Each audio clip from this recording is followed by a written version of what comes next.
आइए हम खुदावंद के पाकलाम की तरफ रजू करें। पैदाइश की किताब उसका 12वां बाब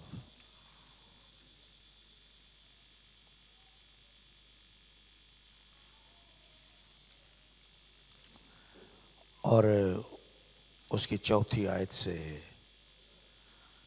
9वीं आयत तक। 12वां बाब 4थी आयत से 9वीं आयत तक। Genesis chapter 12 versus 4 to 9। हमारे लिए इन आयात को मिसेस इरम इमरान साहबा तिलावत करेंगी।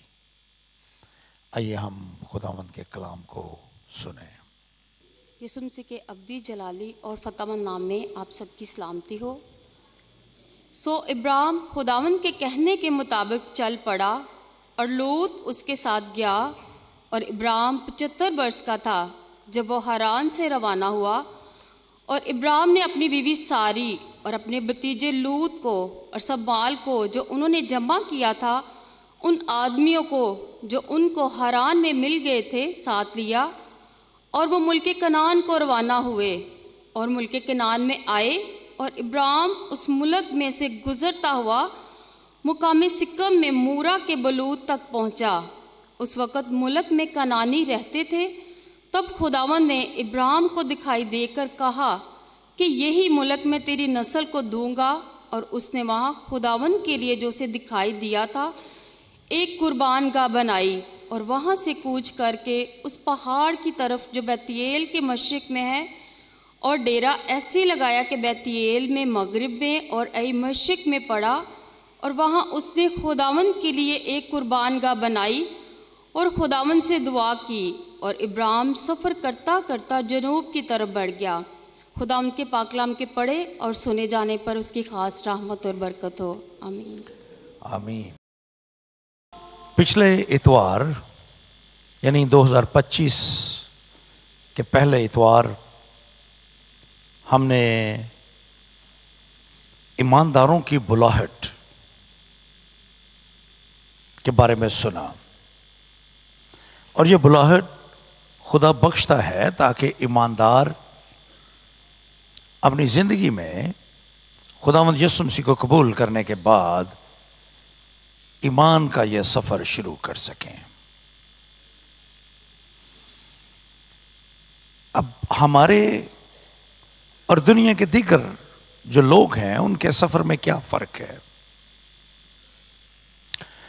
वो भी इसी तरह से 2025 में दाखिल हुए हैं।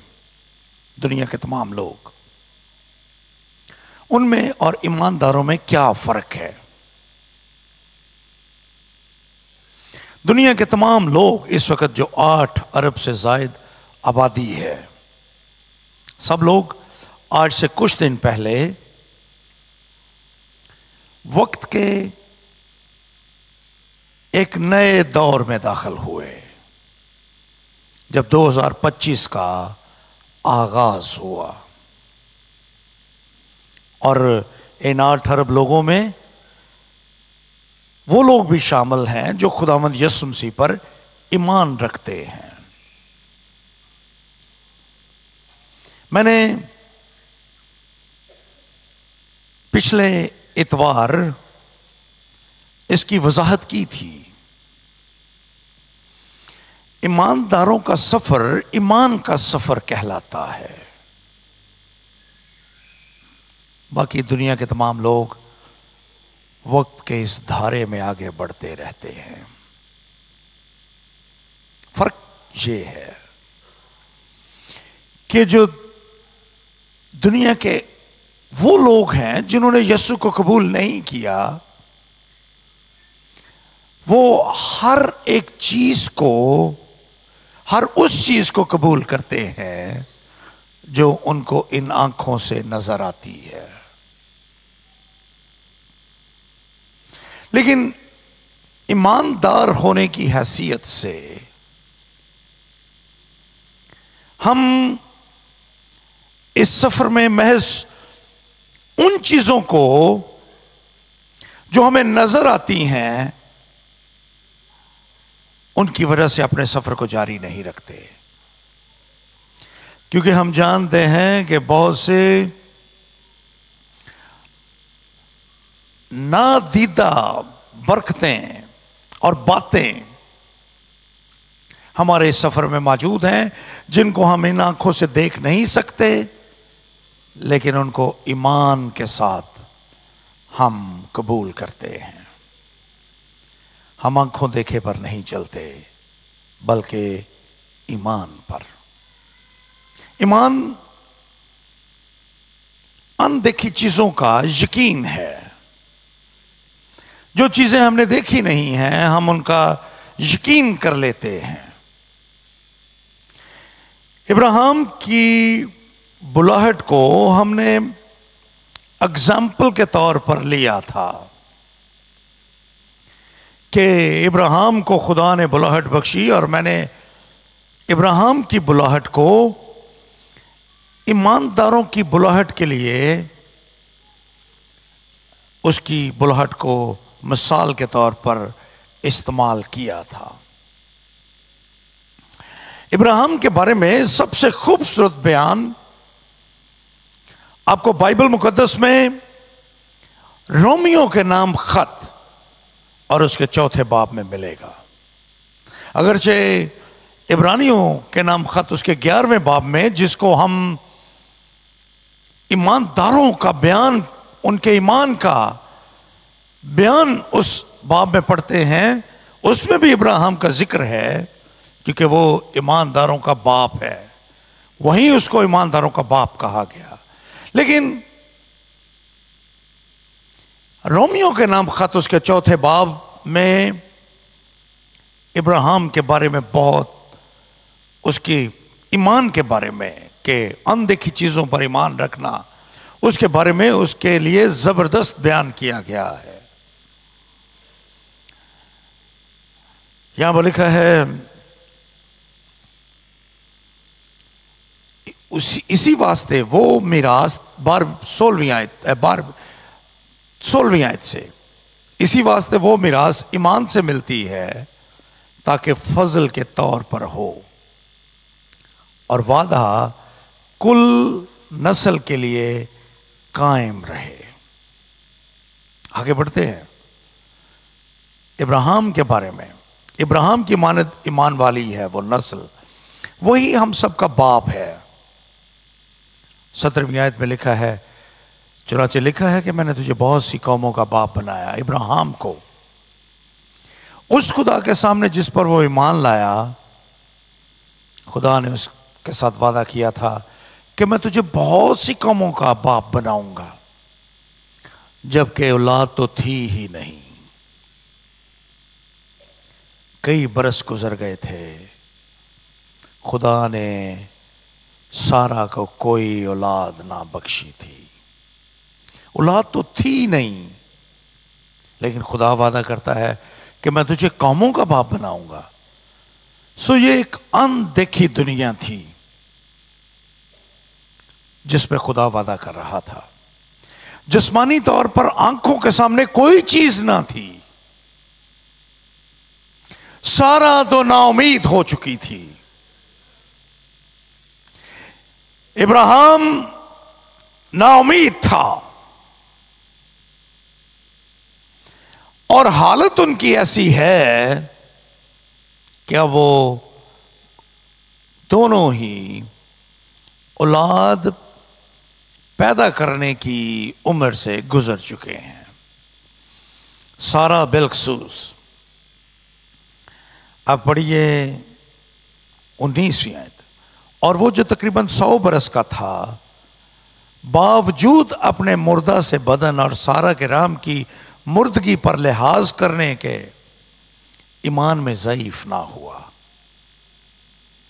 दोनों बहुत कमजोर हैं, बूढ़े हैं, लेकिन खुदा कह रहा है कि मैं तुम्हें कौमों का बाप बनाऊंगा। अनसीन वर्ल्ड, नादीदा दुनिया,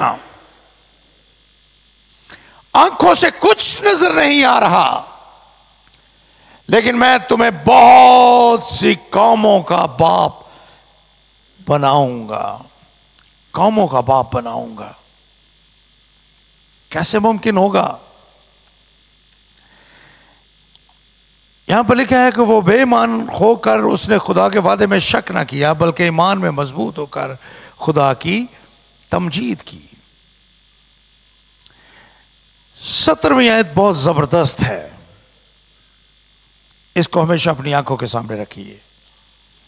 चुनांचे लिखा है कि मैंने तुझे बहुत सी कौमों का बाप बनाया। उस खुदा के सामने जिस पर वो ईमान लाया और जो मुर्दों को जिंदा करता है और जो चीजें नहीं हैं, जिनका वजूद ही नहीं है, जो हमें नजर नहीं आती, उन चीजों को जिनका वजूद नहीं है, यहां पर लिखा है, और जो चीजें नहीं हैं, जो एग्जिस्ट नहीं करती, उनको ऐसे बुला लेता है, उनको इस तरह बुला लेता है गोया वो है। जो चीज है ही नहीं, खुदा उसको भी ऐसे बुलाता है जैसे वो है। खुदा ने कहा रोशनी हो जा, रोशनी नहीं थी लेकिन रोशनी हो गई। खुदा ने कैसे बुलाया?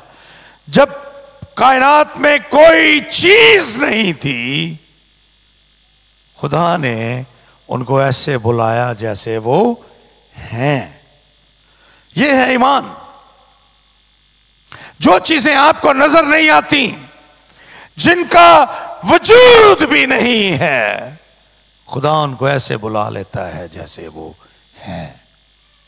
बहुत दफा हम चीजों को, हालात व वाक़यात और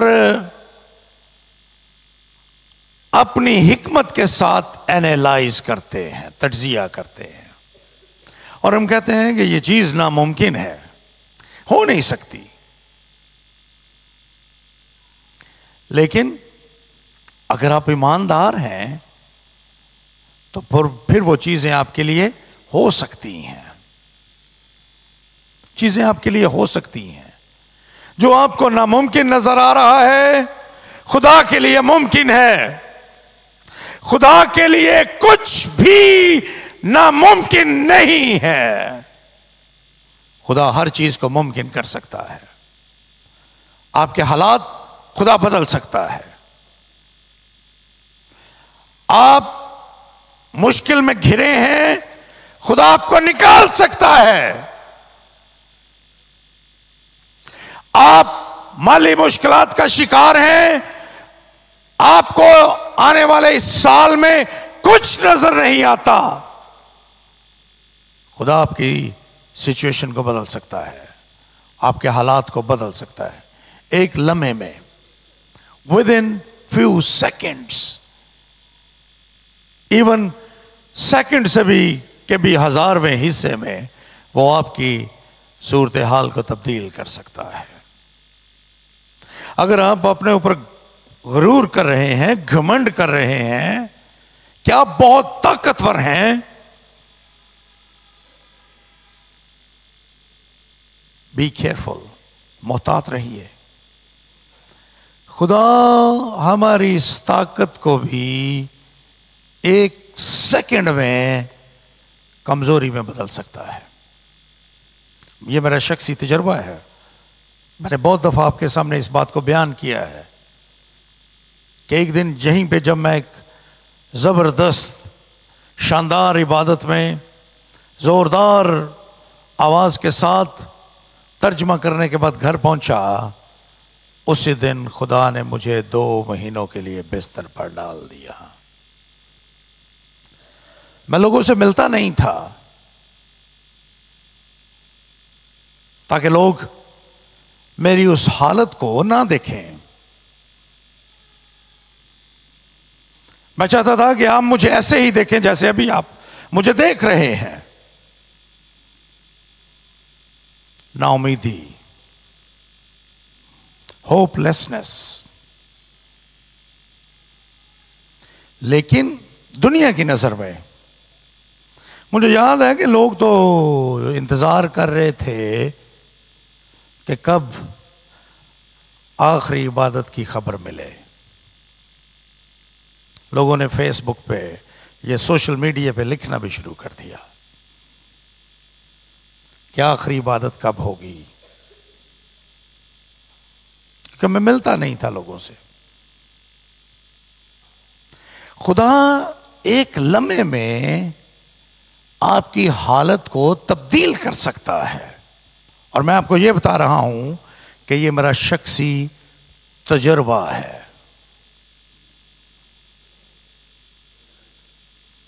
एक लम्हे में down with in few seconds, और फिर उसी हालत को अगर आप इस ईमान के साथ जिंदा रहें कि वो उन चीजों को भी जो है ही नहीं, जो एग्जिस्ट नहीं करते, जिनका वजूद नहीं है, उनको ऐसे बुला लेता है जैसे वो हैं।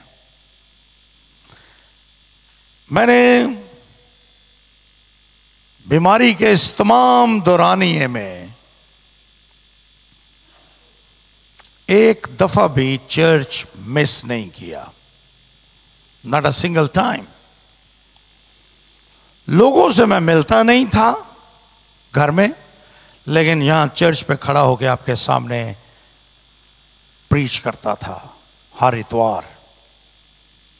पूरा हफ्ता ताकत जमा करता था ताकि 2 घंटे आपके सामने खड़ा होकर प्रीच कर सकूं। वही खुदा नाउमीदी की हालत में उसने दोबारा कुव्वत और ताकत से दोबारा मामूर करके असरे नौ जवान कर दिया।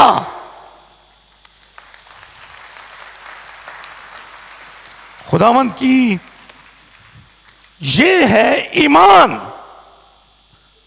जो चीजें नजर नहीं आती उन पर ईमान। सो इब्राहिम इस ईमान के सफर पर रवाना हुआ। ये बातें मैंने आपको पिछले इतवार बताई थी, और आज मैंने आपको आगाज में ये बताया है कि फर्क क्या है। सो ये साल आपके लिए एक ऐसा सफर है जिसमें जो चीजें आपको नजर नहीं आती, जिनके बारे में आप नाउम्मीद हैं, वो आपके लिए हो जाएंगी। दुनिया की कोई ताकत आपको उनसे दूर नहीं रख सकेगी। इब्राहिम चल पड़ा। 3 बातें आपके साथ आज करूंगा इस जर्नी ऑफ फेथ के बारे में। पहली बात, ईमान का यह सफर हमसे फर्मबरदारी का तकाजा करता है। यह नहीं कि आप चल पड़े हैं तो बस आपने सब कुछ आपके लिए हो जाएगा, नहीं। पहली चीज इस ईमान के सफर में जिसका तकाजा खुदा आपसे करता है वो है ओबीडियंस, फर्मबरदारी खुदा की। इब्राहिम के बारे में देखिए, पैदाइश की किताब उसके 12वें बाब में खुदा ने उसको चुना, उसको कहा, और इब्राहिम चल पड़ा। सो इब्राहिम अभी तक वो इब्राहिम है, लेकिन मैं अपने पैगाम में इब्राहिम ही कहूंगा उसको। इब्राहिम खुदावंद के कहने के मुताबिक चल पड़ा। ओबीडियंस।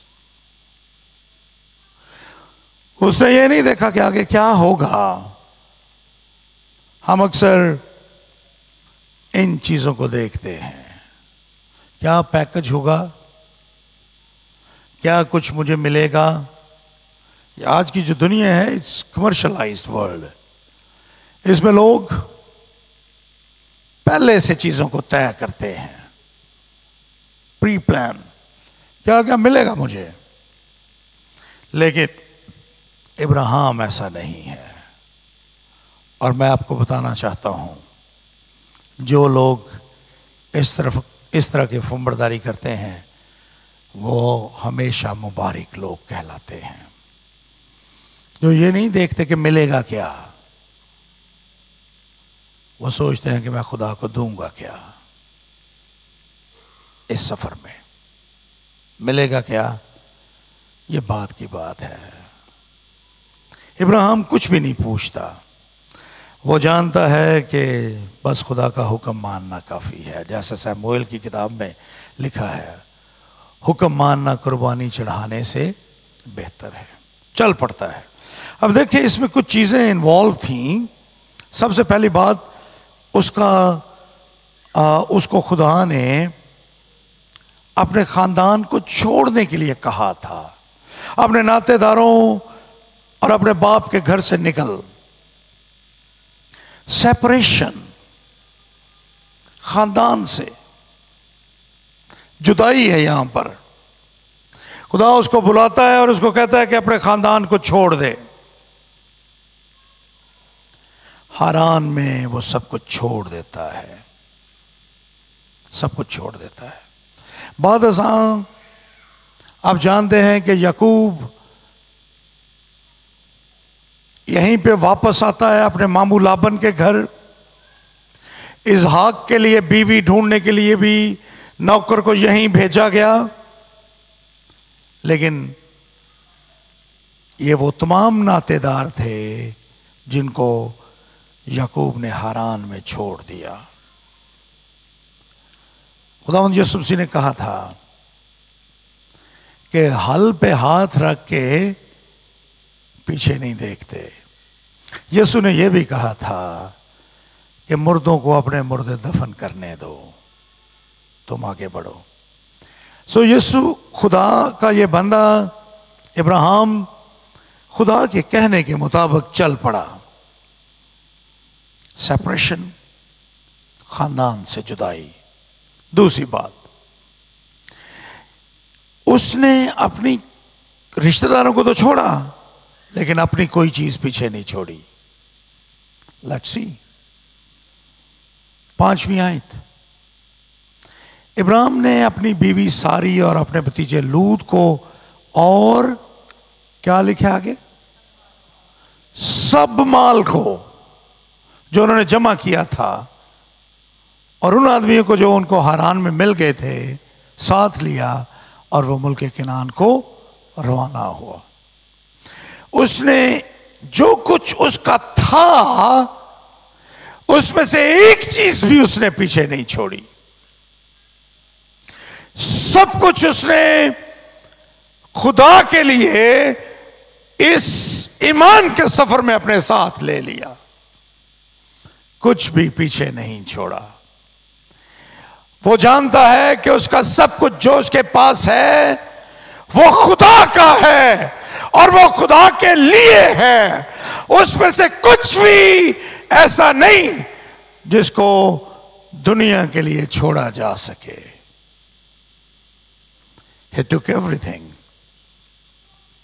सारा माल ले लिया उसने और साथ लेकर चल पड़ा। मैं आज सुबह आपके साथ इस बात को रखना चाहता हूं, जो कुछ मेरे पास है, मेरी ये जिंदगी यानी वक्त, रुपया, पैसा, स्किल्स, बरकतें, नेमतें, ये सब कुछ खुदा का है। इसमें से कुछ भी हमारा नहीं, इसमें से कुछ भी ऐसा नहीं जो दुनिया इस्तेमाल करे।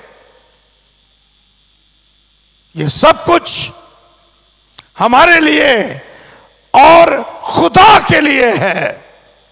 बहुत दफा हम तसव्वुर करते हैं कि खुदा का हिस्सा तो 10वां है, दया वो भी 90% लोग, बल्कि मैं कहूंगा 95% लोग उसमें भी खयानत करते हैं, देते नहीं हैं। मैं गुजरे कई बरसों से अपने जूनियर्स को, अपने साथ काम करने वाले लोगों को, अपने कोलीग्स को यह बताता हूं, जो कुछ आज मेरे पास है उसका राज एक ही चीज में है। और यीशु ने वो प्रिंसिपल मेरा नहीं है, that is not my principle, that is spiritual principle which God has asked to do. Yeshu ने कहा था दिया करो ताकि तुम्हें भी दिया जाएगा। सो दे के देखें भाई खुदा को। 10वां हिस्सा हम कहते हैं खुदा का है, बाकी 90% मेरा अपना है। लेकिन आज सुबह मैं आपको कहूंगा कि इब्राहिम ने इस सफर में अपना सारा माल साथ लिया, उसने कुछ भी पीछे नहीं छोड़ा। खुदा के साथ इस सफर में, जर्नी ऑफ फेथ में, वो जानता था सब कुछ खुदा का है। इसलिए आज सुबह मैं आपसे कहूंगा कि 10वां हिस्सा अगर आप देते हैं तो शाबाश, अगर आप नहीं देते तो भी आपका 100% जो कुछ आपके पास है, ना सिर्फ रुपया पैसा बल्कि आपकी जिंदगी, ये वक्त, ये सेहत, ये तंदुरुस्ती, ये स्किल्स जो खुदा ने हमें दिए हैं, एवरीथिंग, सब कुछ खुदा का है। कुछ भी हमारा पर्सनल नहीं है। क्या ले जाऊंगा मैं? क्या लेके जाऊंगा इस दुनिया से? कुछ लेके जा सकता हूं मैं सिवाय इस सूट के या उन चीजों के जो आप लोग रस्में समझकर कब्रिस्तान में ले जाएंगे? उसके अलावा क्या ले जाएंगे? कुछ भी नहीं। Everything belongs to the Lord. हर चीज खुदा की है, आपकी नहीं है, मेरी नहीं है। हम कुछ भी यहां से लेके नहीं जा सकेंगे। खुदा का पाक कलाम लूका का इंजीली बयान उसका 6वां बाब और उसकी 38वीं आयत को देखिए। खुदा का पाक कलाम बड़ी सफाई के साथ हमें ये तालीम देता है। दिया करो तुम्हें भी दिया जाएगा, अच्छा पैमाना दाब दाब कर और हला ला कर और लबरेज करके तुम्हारे पल्ले में डालेंगे, क्योंकि जिस पैमाने से तुम नापते हो उसी से तुम्हारे लिए नापा जाएगा। कभी आपने गौर किया है हम खुदा को देते क्या हैं और उससे मांगते क्या हैं? खुदा से बड़ी बड़ी चीजें मांगते हैं, लेकिन जब देने की बारी आती है तो हमारी जेबों के मुंह बंद हो जाते हैं। अगर आप खुदा से कुछ लेना चाहते हैं तो उसको दें भी, क्योंकि जिस पैमाने से तुम देते हो उसी से तुम्हें लौटाया जाएगा। भाई आज सुबह मैं आपसे कहूंगा आपने अपने पैमाने देखिए, क्योंकि जो पैमाना आप खुदा को देने के लिए इस्तेमाल कर रहे हैं उसी से आपको दिया जाएगा। कदीम ज़माने में बार्टर सिस्टम था, खरीदारी का। बार्टर सिस्टम हम कहते हैं जहां पर करेंसी यूज नहीं होती, जिन्स के बदले जिन्स। आप गंदम लेकर जाते हैं, चावल ले लेते हैं। तो जो उस जमाने में हमारे बुजुर्गों के पास पैमाने होते थे, पंजाबी में तो उनको पता नहीं दड़ोपा क्या कहते थे उसको, हाँ यही सही है लफ्ज़ जो मैंने बोला है, लेकिन उर्दू में क्या है इसके लिए मुझे नहीं पता। लेकिन जो पैमाना वो इस्तेमाल करते थे उसी पैमाने से उनको नाप कर दूसरी जिन्स वापस लौटाई जाती थी। And this is God's principle. जो पैमाना आप इस्तेमाल करेंगे खुदा को देने के लिए उसी से आपको मिलेगा। सो इब्राहिम इस ईमान के सफर में अपना सब कुछ लेकर रवाना हुआ। Everything is for the Lord.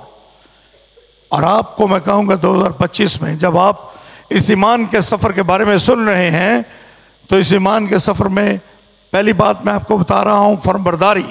और इस फर्मबरदारी में मैंने आपको पहली चीज बताई सेपरेशन। जुदाई थी। दूसरी बात मैंने आपको फर्म बरदारी में बताई कि उसने अपना सब कुछ ले लिया साथ। और तीसरी चीज जो मैं आपको, यह तीसरा पॉइंट नहीं है, यह फर्म बरदारी का तीसरा पॉइंट है, वो है अपने आप को मुकम्मल तौर पे खुदा के सुपुर्द कर देना। अब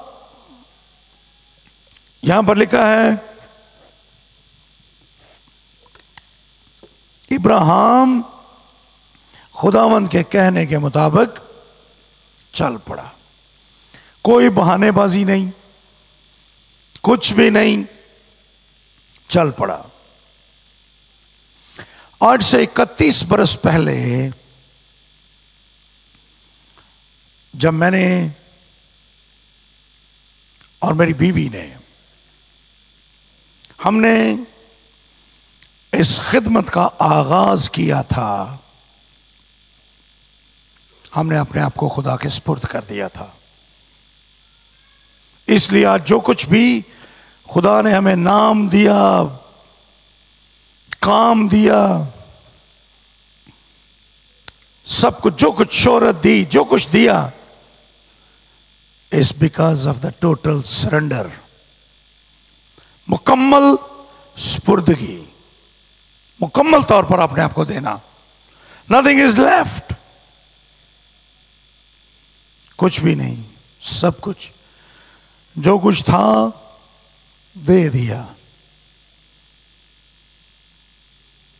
600 रुपया तनख्वाह थी मेरी माहाना, and we give everything to the Lord, सब कुछ खुदावंद के लिए। सो ये जो सफर है, इसमें खुदा आपसे मुकम्मल सुपुर्दगी चाहता है। लेकिन अब मैं दूसरी बात की तरफ आऊंगा। पहली बात फर्म बरदारी थी, दूसरी बात यह थोड़ी सी मुश्किल है, और यह है मुखालफत, अपोजिशन। ईमान के सफर में यह आपके साथ साथ चलती है, अपोजिशन आपस में लाज़िम व मलज़ूम है। आप अपोजिशन को ईमान के सफर से अलहदा नहीं कर सकते, मुखालफत को। इसलिए मैंने कुछ अर्सा पहले इसी पुलपट पर से कहा था कि जो शख्स खुदा की खिदमत करता है पूरे दिल से, पूरी जान से, वो खुदा का गवाह है। यह हो नहीं सकता कि उसकी मुखालफत ना हो। अगर मैं घर बैठ जाऊं कंबल ओढ़ के, हर चीज से किनारा कशी इख्तियार कर लूं,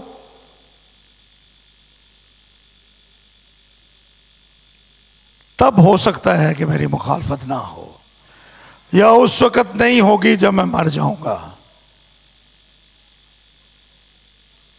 जब तक जिंदा हैं, जब तक हम इंजील के मुनाद हैं, जब तक हम ईमान के सफर में हैं, यह मुखालफत हमेशा हमारे साथ होगी। और पहली बात, आप इब्राहिम की जिंदगी में मुखालफत को देखिए। पहली बात जो यहां पर लिखी है, उसकी मुखालिफ, उसके सफर के, इस ईमान के सफर में उसके मुखालिफ वो है उसकी उम्र। कितने बरस का था इब्राहिम? 75 बरस का। 75 बरस की उम्र में अगर खुदा बुलाता है, जाओ यार तुम उस मुल्क में चले जाओ जो मैं तुझे देना चाहता हूं, बंदा सोचता है कि देना चंगा घर ही बैठे रहो। मैं तो हैरान में खुश हूं।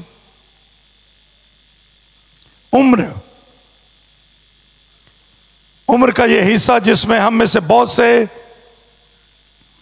अपने आप को इतना एक्टिव तस्वर नहीं करते, ये रुकावट थी। It was a barrier, it was an opposition, opposite चीज थी उसके सफर में।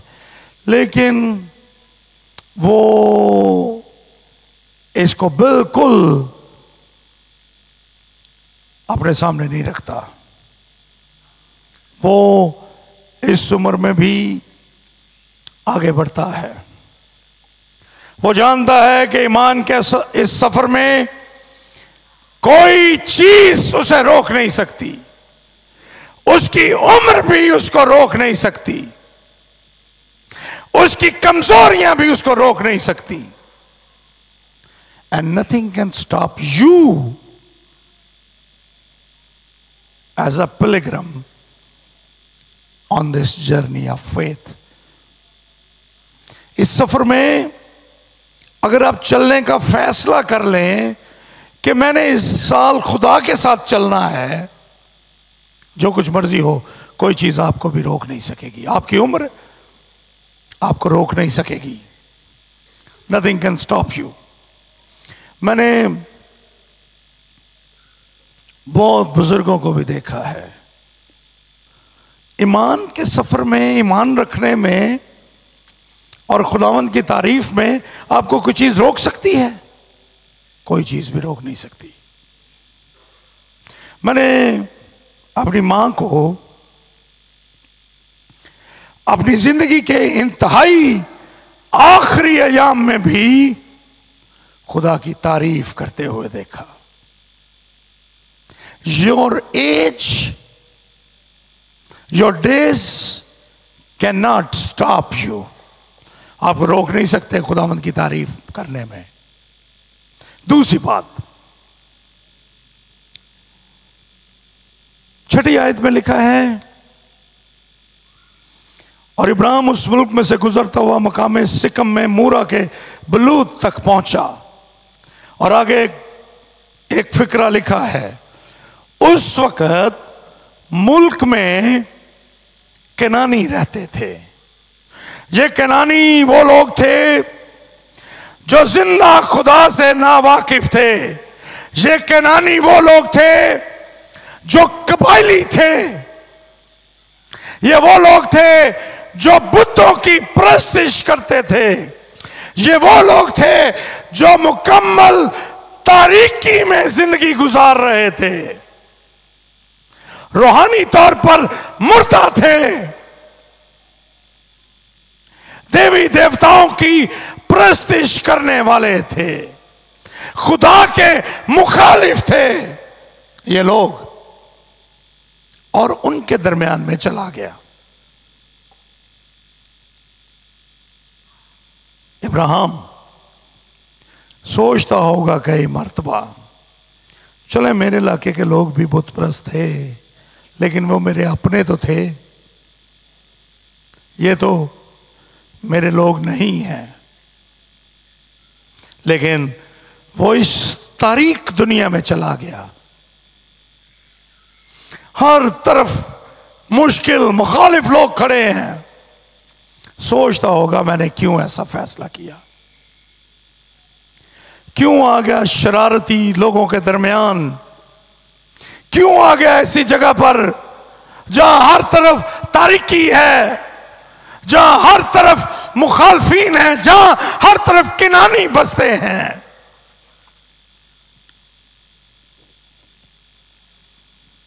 लेकिन वो डिटर्मन है, वो वहां पर चला गया। इन लोगों के दरमियान जो हर तरह से उसके मुखालिफ हैं, और आप जानते हैं कि इस सफर में उसको इन्हीं लोगों की वजह से बेशुमार मुखालफत का सामना करना पड़ा। लेकिन इसके बावजूद वो उनके दरमियान रहने के लिए चला गया। जब वो वहां पर पहुंचता है, क्या देखता है कि वहां पर तो केनानी हैं जो खुदा के खिलाफ हैं, लेकिन वो उनके दरमियान आ गया। खुदावंद यीशु मसीह ने जब लोगों को भेजा मुनादी करने के लिए, मत्ती का इंजीली बयान उसका 10वां बाब और उसकी 16वीं आयत को पढ़िए। What Jesus said to his disciples, कहता है यीशु अपने शागिर्दों से, मैं तुमको भेजता हूं गोया भेड़ों को किन के दरमियान? भेड़ियों के दरमियान। मैं तुमको भेजता हूं गोया भेड़ों को भेड़ियों के बीच में। भेड़ को भेज दिया गया भेड़ियों के बीच में। भेड़िए उसको खाने की फिक्र में है, तबाह करने की फिक्र में है, लेकिन यीशु भेजता है मुझे और आपको ईमान के सफर में भेड़ियों के दरमियान, ताकि हम मुकाबला करें। इसीलिए उसने कहा, बस सांपों की मानंद होशियार और कबूतरों की मानंद बेआजार बनो। आदमियों से खबरदार रहो, वो तुमको अदालतों के हवाले करेंगे और अपने इबादत खानों में तुमको कोड़े मारेंगे, लेकिन जब तुमको पकड़वाएं तो फिक्र ना करना। और जो कुछ तुम्हें बोलना होगा उसी घड़ी तुमको बता दिया जाएगा, क्योंकि बोलने वाले तुम नहीं बल्कि तुम्हारे बाप का रूह है जो तुम में बोलता है। यह है ईमान का सफर। आप इस मुल्क में हैं जहां पर हर तरफ मसीह के मुखालफीन हैं, लेकिन खुदा ने आपको यहीं पर रहने के लिए पैदा किया। तीसरी बात, मैं तेजी के साथ आगे बढ़ता हूं। तीसरी बात इसी सिलसिले में, अपोजिशन के सिलसिले में, और वो है फासला। हरान से जो इंतहाई शुमाल में है, बीर सबा तक पहुंचा इब्राहिम, और यह फासला तकरीबन 500 मील का फासला है। आज के ज़माने में ये 500 मील कुछ भी नहीं है। 6-7 घंटे में गाड़ी पे बैठे तो हम पहुंच जाएंगे। ये तकरीबन रहीम यार खान तक का या बहावलपुर तक का सफ़र बनेगा। थोड़ी सी कोशिश के साथ हम पहुंच सकते हैं, लेकिन उस ज़माने में ऐसा नहीं था।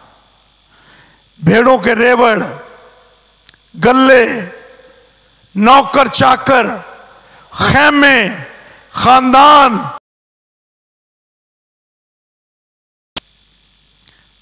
लेकर चलना आसान नहीं था,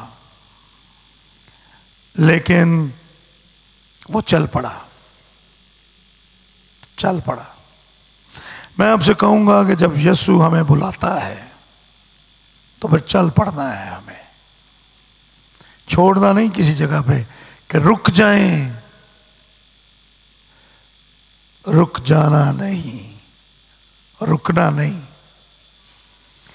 यीशु के साथ बढ़ते जाना। जैसे हमने गीत में भी गाया था, बढ़ते रहें, चलते जाना है।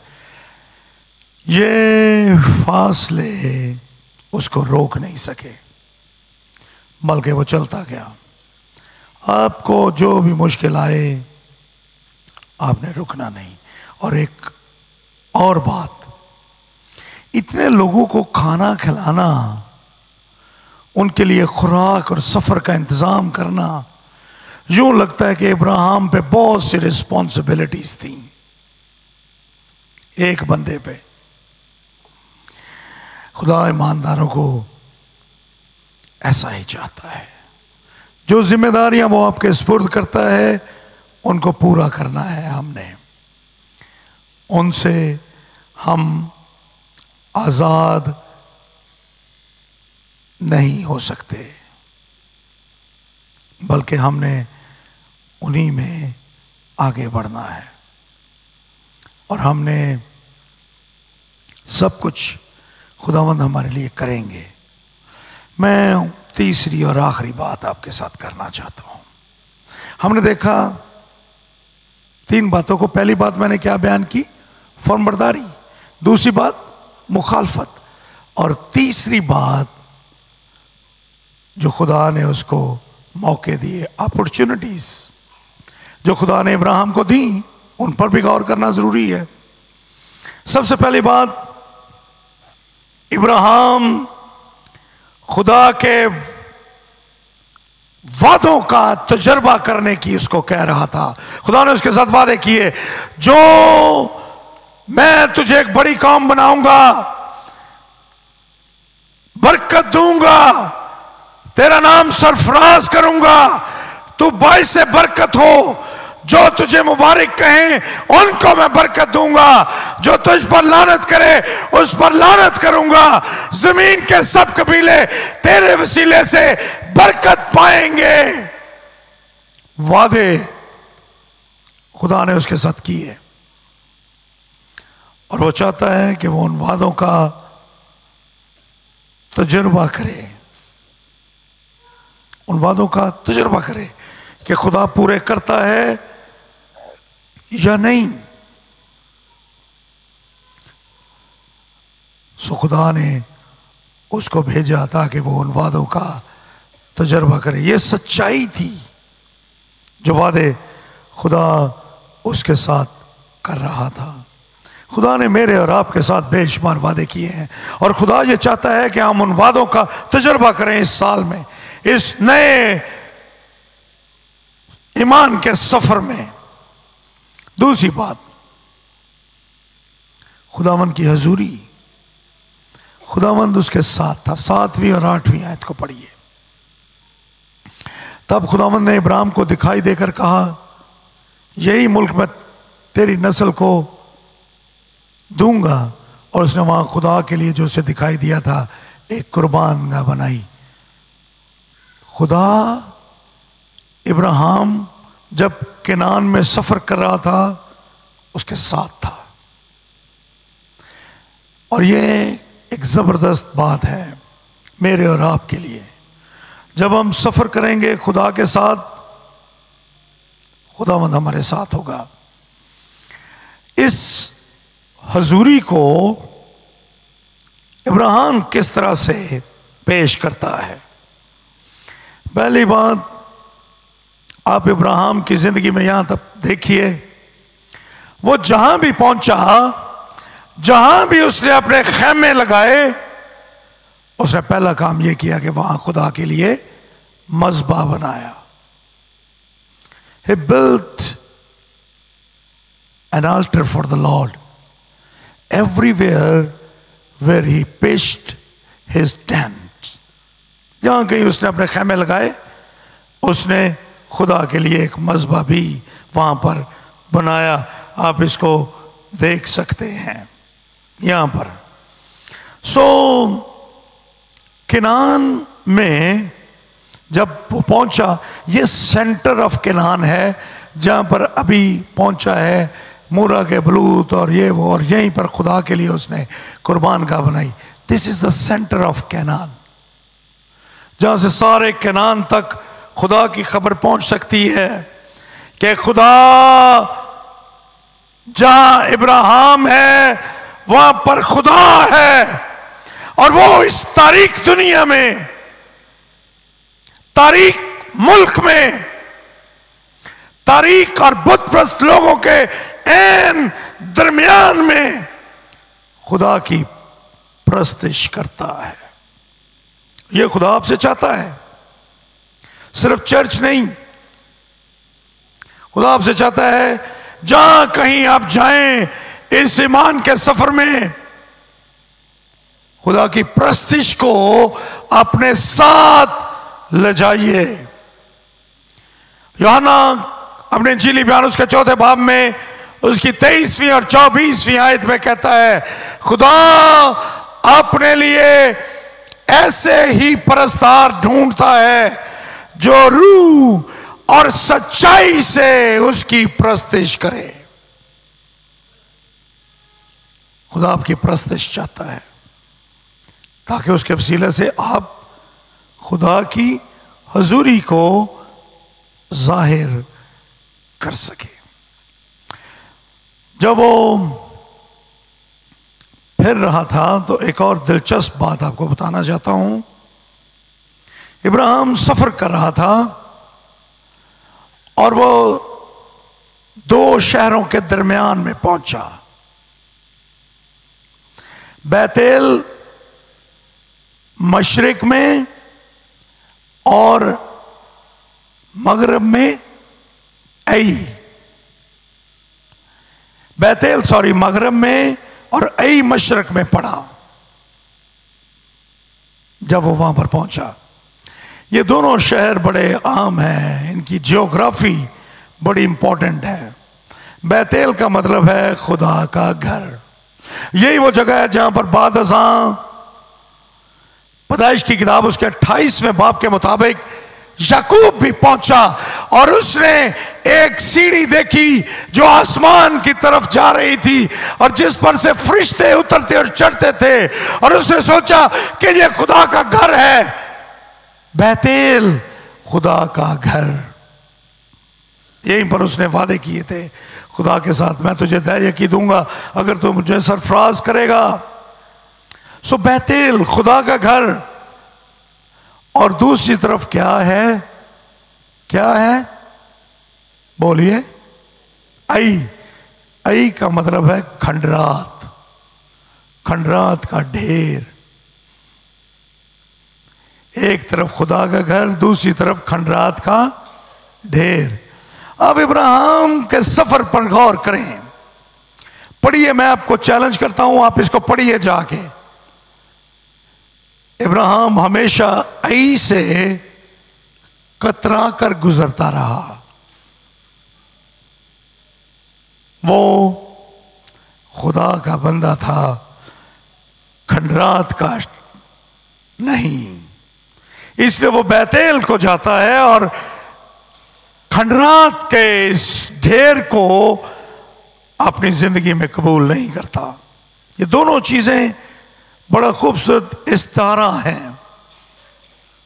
आपकी जिंदगी में भी ऐसे बहुत से मकाम आएंगे जिंदगी में जहां आपके पास चुनाव का वक्त होगा। एक तरफ बैतेल और दूसरी तरफ ऐ। आप किसको कबूल करेंगे? This is your decision. ये बात बड़ी अहम है। आप खुदा का चुनाव करेंगे, खंडरात का चुनाव करेंगे। तबाही और बर्बादी, खंडरात, डेविल, सैटन, अब्लीस, लूसीफर, किसका चुनाव करेंगे आप? दुनिया आपको कहेगी कि ये बड़ी जबरदस्त चीज है, लेकिन हकीकत में खंडरात का ढेर है। ऐ के बारे में आप जानते हैं, एक और वाकया हुआ था वहां पर। अक्कन का वाकया याद है आपको? आप बाद में इस शहर ऐ की हिस्ट्री पढ़िएगा जाके घर। खुदावंद आपको आपकी जिंदगी में बहुत से मौके देगा, but he wants you to choose बैतेल, ताकि आप बैतेल को जा सकें।